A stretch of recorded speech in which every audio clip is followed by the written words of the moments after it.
Ouais, salam alaikum les gens, Bassem Vénitieux 692. Salut tout le monde, c'est Nas Actu, on va regarder une story de Bassem et après la vidéo je vous dirai mon avis, n'hésitez pas à mettre un pouce bleu et bon visionnage. Ouais, salam alaikum les gens, Bassem Vénitieux 692. Donc, non, ça, comme vous avez pu voir, on parle beaucoup de cyberattaques. Tu sais, ça ne sert à rien de vous dire, ouais, réfléchissez pas. Non, on va pas vous expliquer, restons modestes, bien évidemment, on n'explique pas, mais on va essayer de vous schématiser le truc à notre niveau, à nous. Je sais pas si vous avez compris. En aucun cas, on prend une blouse blanche, on fait des... Mais tout ceci, là, tous ces cyberattaques, elles auront lieu beaucoup plus vite, parce que la 5G, elle a été mise en place. La 5G aussi a été mise en place pour ça. Et puis, qu'est-ce que ces cyberattaques vont ramener? Comme d'habitude, vont ramener le troupeau de moutons, vont ramener l'insécurité au niveau des coordonnées de la vie de tous les jours, des coordonnées bancaires, des coordonnées médicales, des coordonnées professionnelles, ainsi de suite. Tout ceci va planter des entreprises, va planter des caisses de retraite, bref, grand bug informatique. Alors, ça me fait penser à la plus grosse douille de l'an 2000 qu'il y a eu. De 99 à 2000, les entreprises qui ont fait le plus d'argent au monde, c'était toutes les entreprises qui mettaient en place des antivirus. Des antivirus pour ce fameux bug de l'an 2000. Qui c'est qui s'en rappelle? Ouais. Dans l'histoire, les années 1000 ont toujours fait peur. En 999, genre en France, les gens avaient peur de l'an 1000. Ils pensaient que c'était la fin du monde. Déjà, hein. Et c'est pour ça qu'après l'an 1000, il y a eu énormément d'églises qui ont été construites. Parce que c'était pour remercier Dieu. Les gens, ils disaient, vu qu'on n'est pas mort, c'était pas la fin du monde pour l'an 1000, donc on construit des églises. C'est pour ça, petite histoire. Hein. Et pour le bug de l'an 2000, ça a été un shkara. Ah, ils se sont gavés. Alors qu'il n'y avait rien. Parce qu'ils se disaient, les ordinateurs, ils vont nous planter parce qu'ils ne sont pas programmés à revenir à 0, 0, 0, 0. Bref, parce qu'on changeait de millénaire, on changeait d'année, on changeait de siècle, ainsi de suite. Bref, c'était chaud. Et à la fin, il n'y a rien eu. Ben là, c'est exactement. C'est pour préparer le grand reset financier. Vous n'avez pas compris, le reset financier remet tout à zéro. Il y en a marre que ça bug. Il y en a marre. Donc, il faut faire une mise à jour. Il faut tout remettre à zéro. Ça aidera les peuples, les États, je dis pas les peuples, hein, les États à résorber leurs dettes, à effacer leurs dettes. Toute la merde qu'ils ont fait, ils vont pas le payer. Et ça va établir un nouvel ordre financier avec une monnaie unique et avec un salaire unique. C'est pas de l'utopie, c'est... Putain, j'invente rien, bien sûr, hein, on en parle depuis des années. Wallahi l'azim, c'est ça. Le but ultime, c'est ça. Depuis le début. Le Covid, le vaccin n'est qu'un leurre. C'est qu'un écran de fumée, on vous l'a dit à plusieurs reprises.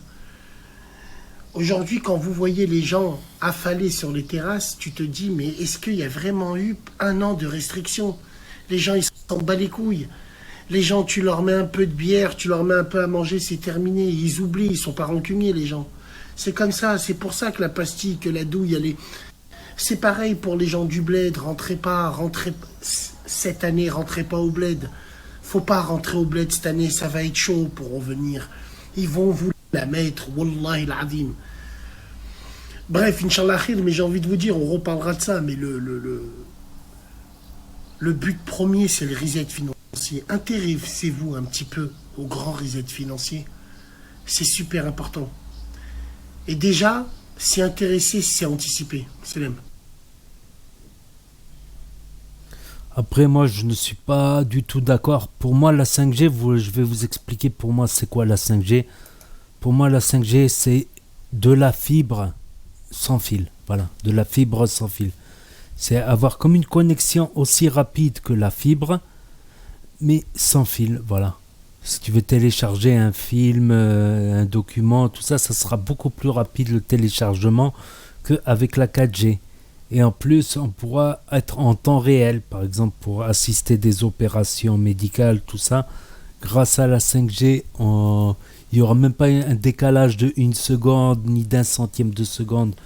C'est des hautes performances la 5G, on sans fil. Pour moi, c'est juste ça. Pour moi, la France a beaucoup perdu avec le Covid parce que c'est 100 millions de touristes par an. La France, quand même, c'est le pays le plus touristique de France. Et la France a perdu pratiquement 2 saisons de tourisme, 2 années de tourisme.